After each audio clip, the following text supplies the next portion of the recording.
She chose you. I chose freedom. The hospital smelled like disinfectant and broken dreams, which seemed fitting since I was watching mine crumble in real time.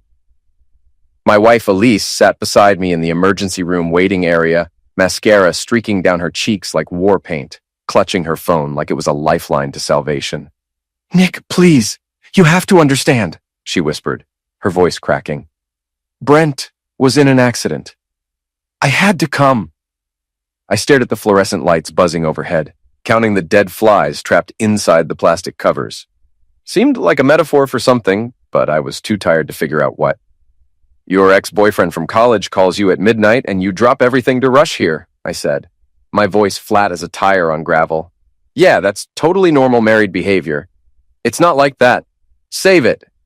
I leaned back in the uncomfortable plastic chair. "I'm just the Uber driver tonight, apparently." 20 minutes later, a nurse called out, "Brent Kincaid's family?" Elise shot up like she'd been electrocuted. I followed, curious to see what kind of life-threatening emergency required my wife's immediate attention at 12:47 a.m. on a Tuesday. We found Brent in bed 3, looking perfectly healthy, except for a ridiculous bandage wrapped around his head like a turban. He was conscious, alert, and flexing his biceps for the nurse taking his vitals. "Oh my God, Brent!" Elise rushed to his side, grabbing his hand. "Are you okay? What happened?" "Hair transplant procedure went wrong," he said, wincing dramatically. "The clinic botched it. I'm probably going to sue." I blinked slowly. Hair transplant. Emergency hair transplant at midnight. "You dragged me out of bed for cosmetic surgery complications?" I asked. Elise shot me a look that could have melted steel. "Nick, please." He was scared and alone. "He's 42 years old," I said, "and apparently has your number memorized for medical emergencies involving his hairline." Brent finally noticed me standing there.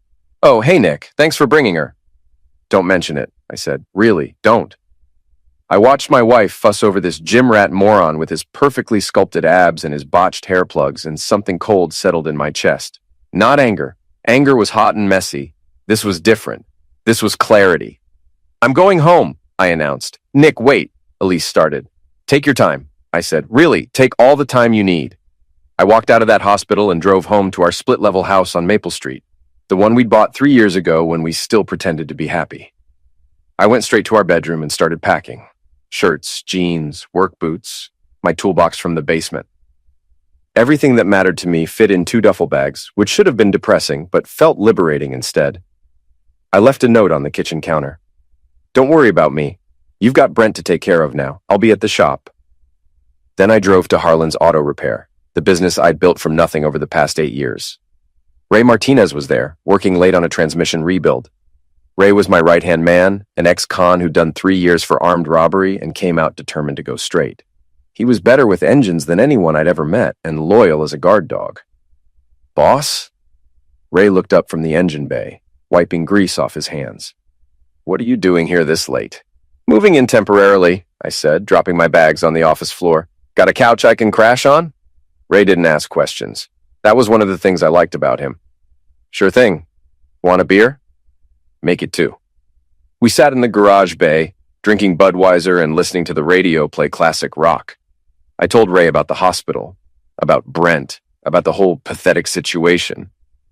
"So your wife's cheating," Ray said matter-of-factly. "Probably." "What are you going to do about it?" I finished my beer and crushed the can.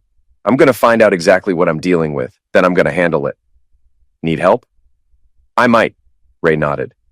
"Just say the word." My phone buzzed. Text message from Elise. "Where are you? We need to talk." Then another. "Nick, please come home." Then another. "I can explain everything." By morning, she'd sent 167 messages. I read every single one, watching her desperation escalate from confusion to anger to panic to bargaining. It was like watching someone drown in slow motion. I didn't respond to any of them. Instead, I called Detective Mike Carver, a private investigator I'd met through Ray's parole officer. Carver was a gruff ex-cop who'd been forced into early retirement after a corruption scandal that wasn't his fault. He ran a one-man operation out of a strip mall office, specializing in cheating spouses and insurance fraud. "Need some surveillance work done?" I told him over the phone. "Cheating wife?" "Maybe. Want to be sure before I make any moves." "Smart man. My rate's $200 a day plus expenses." Done. While Carver started his investigation, I decided to do some digging of my own. I went home while Elise was at work and checked our joint credit card statements, hotel charges, restaurant bills for two, a Victoria's Secret purchase from last month that I'd never seen the results of. But the real smoking tool was in her car. I checked the GPS navigation history on her Honda Accord. Over the past 6 months, she'd visited Brent's apartment complex 17 times, always on days when she told me she was working late or having girls' night with her friends. I took pictures of everything, screenshots of the GPS data, photos of the credit card statements, copies of hotel receipts. I was building a case like I was preparing for war, because that's exactly what this was. Carver called me 3 days later with preliminary results. "Your wife's definitely cheating," he said without preamble. "But it gets more interesting." "How so?" "She's not the only one. This Brent character has at least 2 other women on rotation. Saw him with a blonde at the Marriott Tuesday night, brunette at his apartment Thursday afternoon. Your wife showed up Friday evening." I felt something twist in my gut. Not jealousy, something worse. Humiliation. I wasn't just being cheated on. I was being cheated on by an amateur. "Get me everything," I said. "Photos, times, dates. I want a complete picture." "You got it." That weekend, I decided to do some surveillance myself. Ray helped me install a dash cam in my pickup truck and showed me how to use a telephoto lens he'd borrowed from a pawn shop. We parked across from Brent's apartment complex Saturday morning and waited. Elise showed up at 11 a.m., carrying a gym bag and wearing yoga pants that cost more than most people's car payments. She looked around nervously before heading into the building. "There's your confirmation," Ray said. "Yeah." I adjusted the camera lens. "Let's see what else we can learn." We didn't have to wait long. At 2 p.m., a different woman emerged from the building, the blonde Carver had mentioned. She was crying, clutching her purse like it contained her life savings. "Looks like trouble in paradise," Ray observed. 20 minutes later, Brent came out, looking smug and satisfied. He got in his BMW and drove toward the gym. We followed at a distance. The Gold's Gym on Industrial Boulevard was Brent's natural habitat. He strutted through the place like he owned it, nodding at other muscleheads and checking himself out in every mirror he passed. I watched him through the window, noting his routine, his habits, his weaknesses. That's when I got an idea. "Ray," I said, "you still got connections from your old life?" "Depends what you need. Nothing illegal, just creative." Ray grinned. "I like where this is going." That night, while Brent was at the gym, Ray and I paid a visit to the parking garage under his apartment building. Ray had a gift for getting into places he wasn't supposed to be, a skill he'd developed during his criminal years and refined during his rehabilitation. Brent's BMW was parked in space 247, gleaming under the fluorescent lights like a monument to vanity. Ray walked around it slowly, examining the exterior. "Nice car," he said. "Be a shame if something happened to it." "Nothing permanent," I said. "Just inconvenient." Ray nodded and got to work. He loosened the lug nuts on all 4 wheels. Not enough to cause an accident, just enough to make them wobble and create an expensive repair bill. Then he used a small drill to put tiny holes in the exhaust system, ensuring the car would sound like a broken lawnmower. While Ray worked on the car, I focused on Brent's gym bag, which he'd left in the back seat. The doors were unlocked. Apparently, Brent felt pretty secure in his private garage. Inside the bag, I found his shampoo, body wash, and protein powder. I carefully opened the shampoo bottle and added a generous amount of Nair hair removal cream, mixing it thoroughly before closing it back up. "That's diabolical," Ray said, watching me work. "He's so vain about his hair. Figured I'd help him achieve a more natural look." We finished our work and left without being seen. The next phase of my plan was already forming in my mind. Sunday morning, I drove to Murphy's Bar and Grill, the local watering hole where everyone in town eventually showed up. Old Pete Kowalski was holding court at his usual spot at the end of the bar, regaling anyone who'd listen with stories from his 40 years as a mechanic. Pete was a town institution, a 70-year-old Polish immigrant who knew everyone's business and wasn't shy about sharing it. He'd been hanging around my shop since I opened, offering unsolicited advice and keeping me entertained with local gossip. "Nick!" Pete called out when he saw me. "Heard you and the missus are having some troubles." Small towns. You couldn't keep secrets even if you wanted to. "Something like that," I said, ordering a beer. "That's a shame. Elise always seemed like a nice girl." "Yeah, Well, appearances can be deceiving. Pete leaned closer, lowering his voice. You know, I seen her around town with that musclehead from the gym. Brent something. Kincaid. That's the one. They've been meeting up at the Marriott pretty regular-like? I took a sip of my beer. Is that right? Oh yeah, my nephew works valet parking there. Says they come in separate, leave together, real sneaky-like. Interesting. Pete studied my face. You okay, son? You look like you're planning something. Just thinking. Well, whatever you're thinking, make sure it's legal. That Brent character's got connections. His daddy owns half the commercial real estate in town. That was news to me. Rich boy with a safety net. That explained the arrogance. Thanks for the heads up, Pete. I finished my beer and headed home. Elise was there, pacing around the living room like a caged animal. She looked terrible, dark circles under her eyes, hair unwashed, wearing the same clothes she'd had on yesterday. Nick, thank God, she said when I walked in. We need to talk.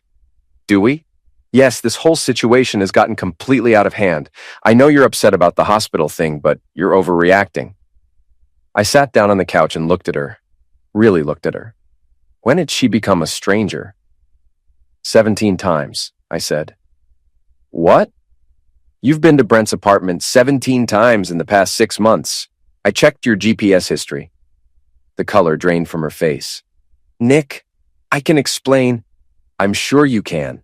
You always were creative with the truth. It's not what you think. Really? Because I think you're cheating on me with your college boyfriend. Am I wrong? She opened her mouth, then closed it. The silence stretched between us like a chasm. I want a divorce, I said quietly. No. She shook her head frantically. No, Nick, please, we can work this out. We can go to counseling. I'll stop seeing Brent, I promise. Stop seeing him? I laughed, but there was no humor in it. Elise, you rushed to the hospital at midnight because he had cosmetic surgery complications. You think this is something we can just work through? I made a mistake. You made a choice. Multiple choices. Over 6 months of choices. She started crying then, big dramatic sobs that might have worked on me 6 months ago. Now they just sounded like noise. Please, Nick, I love you. No, I said, standing up. You love the idea of me, the security, the stability, the nice house, the respectable husband, but you love Brent's abs and his BMW more. That's not true. Prove it right now. Call Brent and tell him you never want to see him again. She hesitated. Just for a second, but it was enough. That's what I thought, I said. I'll be staying at the shop until I can find an apartment. You can have the house until the divorce is final. I headed for the door, but her voice stopped me. You'll regret this, Nick. You're throwing away 8 years of marriage over nothing. I turned back to look at her one last time. 8 years. 17 visits to his apartment. Yeah, you're right. That math definitely works out in your favor. Then I left her standing there, crying in the living room of the house we'd bought together when we still believed in forever. Monday morning brought the first fruits of my weekend labor. Carver called while I was opening the shop, barely containing his laughter. You need to see this, he said. Meet me at the diner on 5th Street. I found him in a corner booth, grinning like a kid on Christmas morning. He slid a manila envelope across the table. Your boy Brent had quite the weekend, Carver said. The photos inside were better than I'd hoped. Brent at the gym, his hair patchy and uneven where the Nair had done its work. Brent in the parking garage, staring at his wobbling BMW in confusion. Brent at the mechanic's shop, arguing with the service manager about his mysteriously damaged exhaust system. Gets better, Carver continued. Turns out the blonde from last week. That's Jessica Chen, a paralegal from downtown. She found out about your wife and the brunette, girl named Amanda Torres who works at the bank. Jessica confronted Brent yesterday at his apartment. Neighbors heard the whole thing. What did she say? Called him a lying, cheating piece of garbage. Threw his gym bag off the balcony, made quite a scene. I studied the photos more carefully. In one shot, Brent was on his hands and knees in the parking lot, collecting scattered protein bars and workout gear. His partially bald head gleamed under the streetlights. This is good, I said, but I need more. What kind of more? I want to know everything about this guy, his job, his finances, his weaknesses.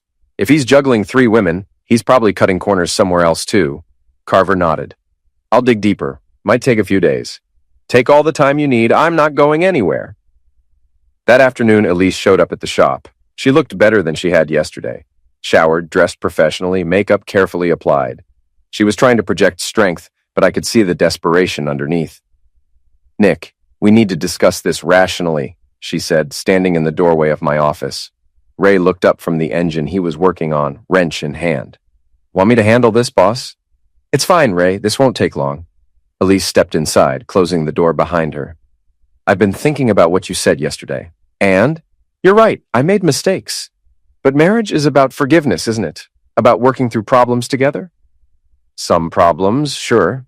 Cheating for 6 months isn't a problem, Elise. It's a choice." I was confused. Brent and I have history, and when he came back to town, old feelings got stirred up. "But it doesn't mean anything." "Doesn't mean anything." I leaned back in my chair. "You spent our anniversary weekend at the Marriott with him. You bought lingerie with our joint credit card for him. You lied to me every single day for 6 months. But it doesn't mean anything?"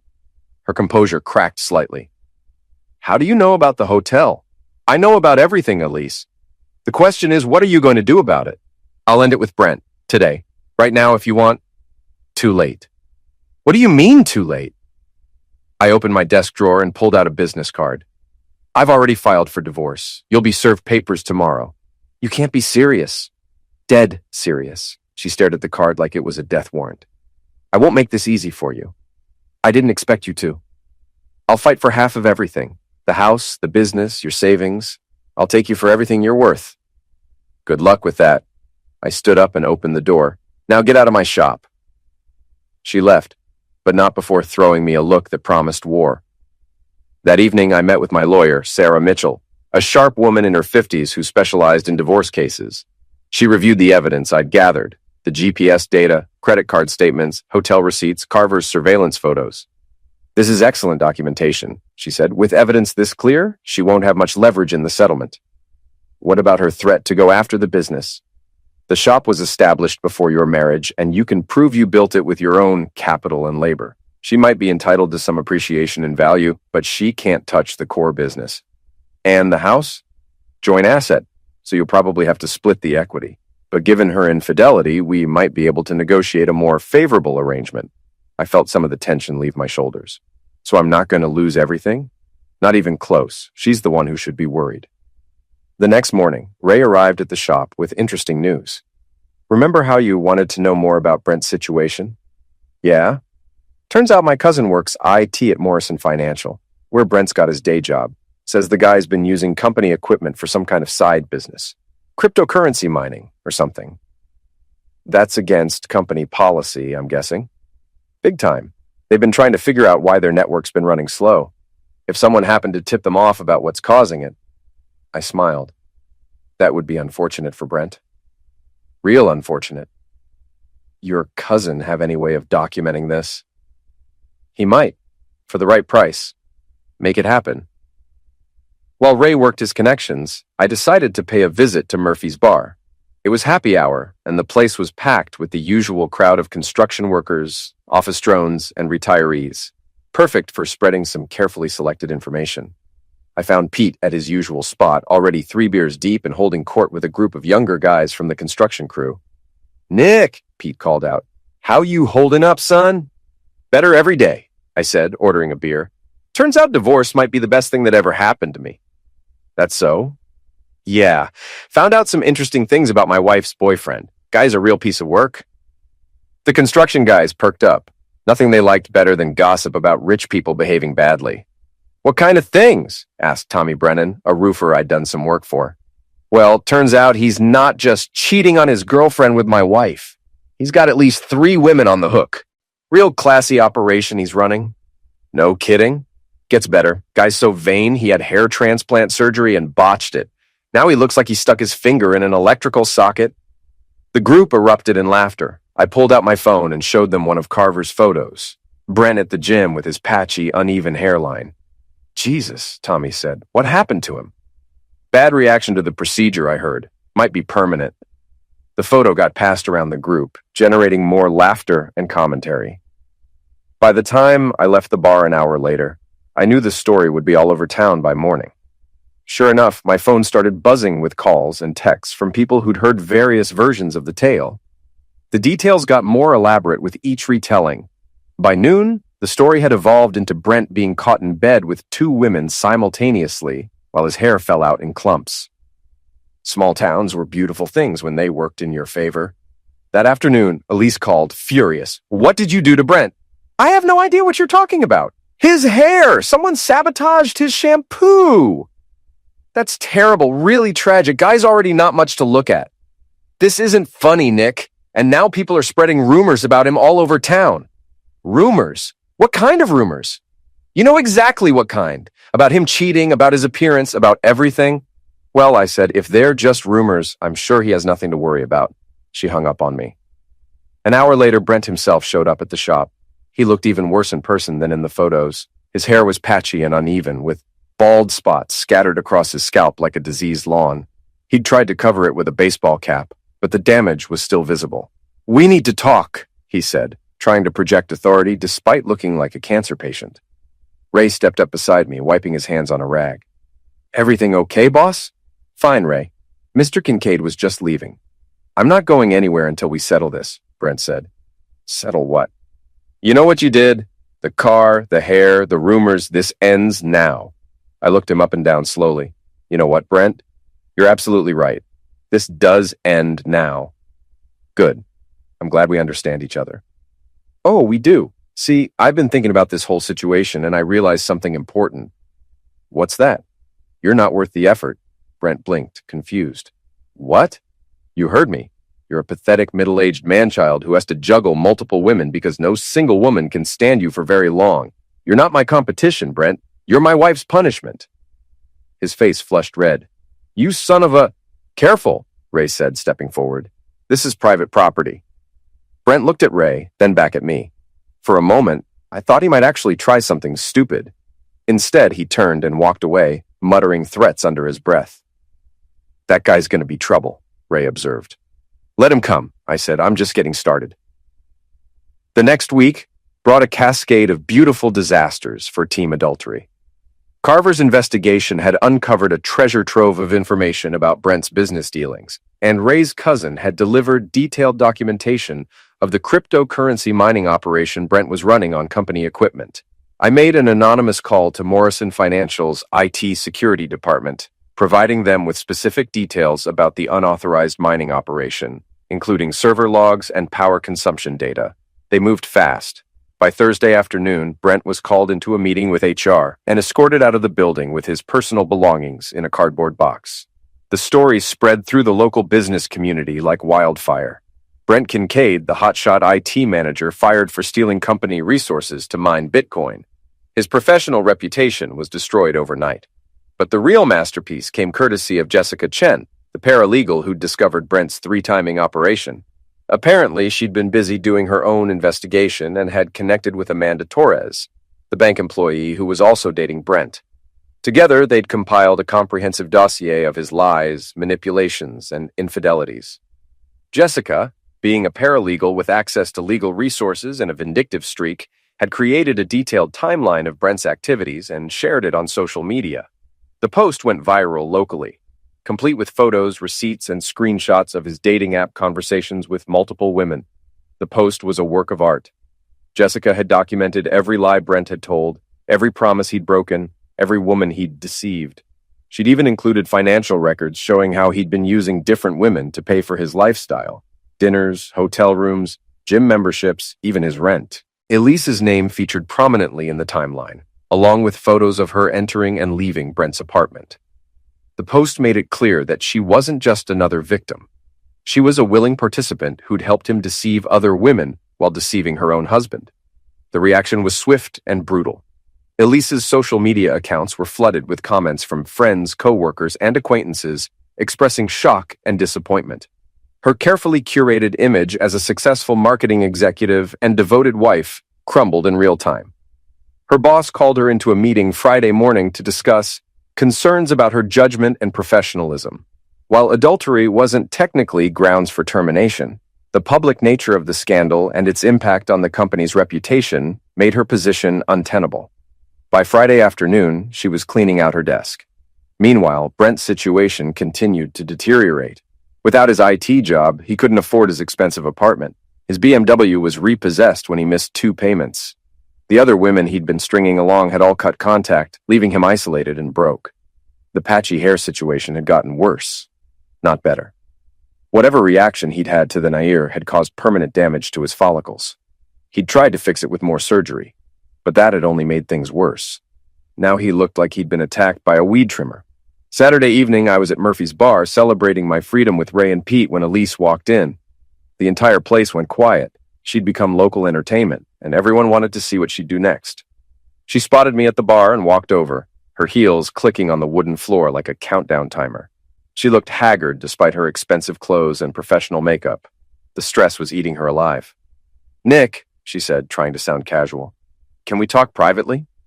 "I don't think we have anything private to discuss anymore," I said loud enough for the nearby tables to hear. "Your business is pretty much public knowledge now." A few people chuckled. Elise's face flushed red. "Please," she said quietly. 5 minutes. I looked around the bar at all the faces watching us like we were primetime television. "Sure. Talk." "Not here." "Here's fine. These are my friends. They've heard all about you already."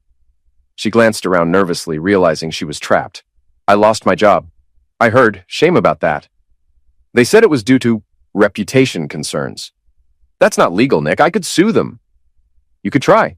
Might be hard to prove discrimination when there's photographic evidence of you helping your boyfriend defraud other women." "I never defrauded anyone." "Really? So you told Jessica and Amanda about each other? You let them know they were sharing Brent with you and your husband's credit card?"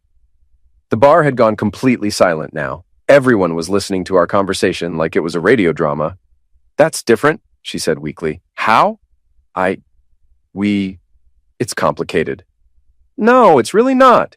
You helped a con artist run multiple scams on different women while stealing money from your husband to fund it. That's not complicated. That's just criminal." "I want to work this out, Nick. We can go to counseling, start over somewhere else." I looked at her for a long moment, studying her face. She was still beautiful, still charming when she wanted to be. But I could see the desperation underneath now, the calculation behind every word. "You know what the funny thing is, Elise?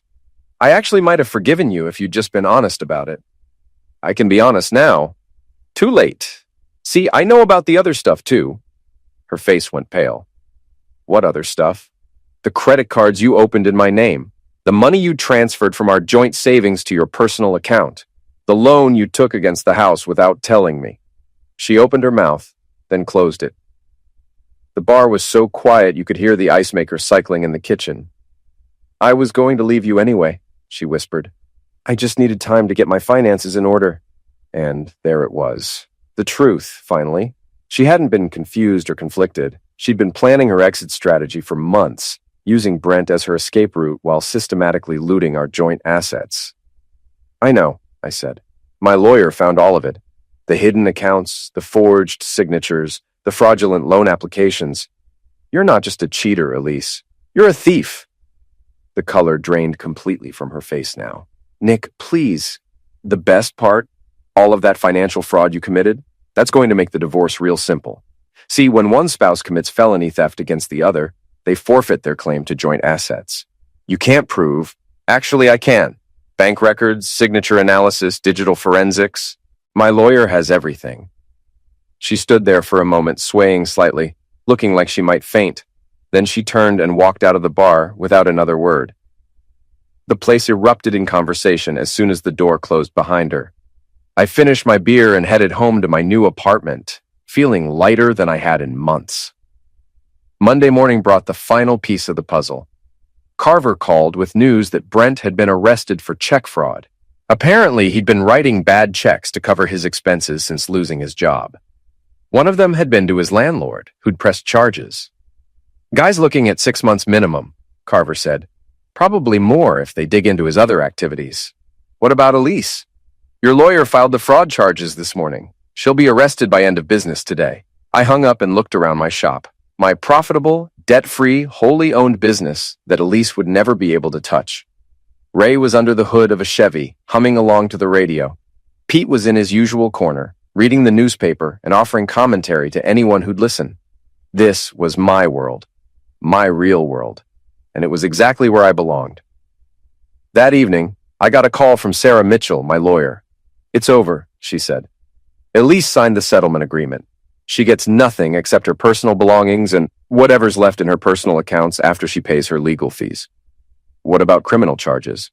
She's pleading guilty to theft and fraud, probably looking at probation and restitution, but no jail time if she cooperates fully. And Brent? Not my case, but I heard he took a plea deal. 6 months in county, 3 years probation. I hung up and sat in my apartment, looking out at the town I'd called home for 15 years. Tomorrow, Elise would be gone, moving back to her parents' house in another state, starting over with nothing but debt and a criminal record. Brent would be in jail, his career destroyed, his reputation ruined, his vanity permanently damaged by his patchy, scarred scalp. And I would be here, surrounded by friends who'd stood by me, running a business I'd built with my own hands, free from the weight of a marriage that had been dead longer than I'd wanted to admit. The phone rang. It was Ray. Boss, you want to come down to Murphy's? Pete's buying rounds for everyone. Says we're celebrating your independence. I smiled. I'll be right there. I walked into Murphy's bar to find half the town waiting for me. Pete raised his glass as I entered. To Nick Harlan, he called out. A man who knows how to handle his business. The crowd erupted in cheers and applause. I looked around at all these faces, mechanics and construction workers, shop owners and retirees, people who worked hard and played fair and didn't have patience for liars and cheaters. My people, my real family. I raised my beer and smiled. To justice served cold! The crowd roared its approval. In the corner, someone had started a dartboard game using a printed photo of Brent's patchy head as the target. The whole bar was laughing, drinking, and celebrating the downfall of two people who thought they were smarter than everyone else. As I stood there, surrounded by genuine friends, watching my cheating ex-wife's lover's mugshot pinned to the dartboard, I realized something profound. Revenge wasn't just about punishment. It was about restoration. It was about setting the world right again. And tonight, in this bar, in this town, in this moment, the world was exactly as it should be.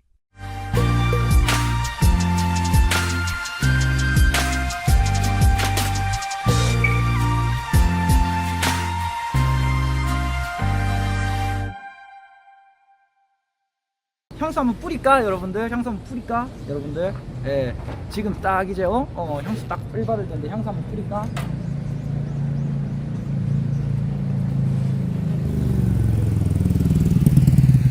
그래가지고 아이씨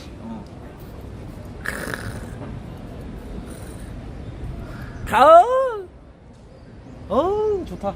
역갈 너무 많이 뿌리면 안 돼.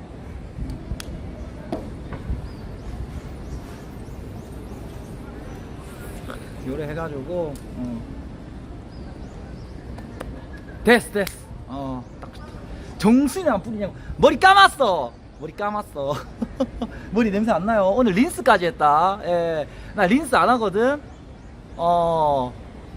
린스까지 했다 오늘. 원래 웬만하면 내가 린스도 안 하거든요. 예, 린스까지 했다.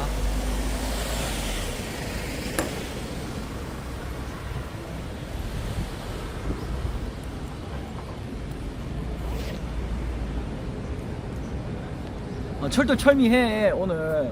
린스까지 하고 왔단께. 잘 보이려고. 피 빨라면은 그래도 제대로 피 빨라면은 준비해야지. 이거 혼자 산 거냐고. 그러니까 옛날에 뭣도 모르고 산 거지.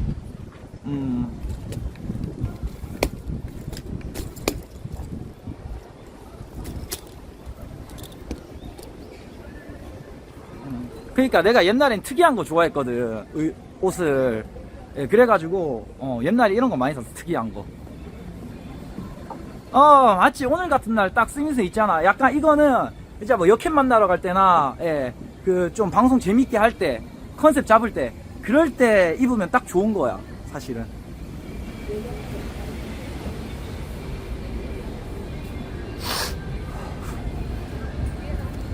일단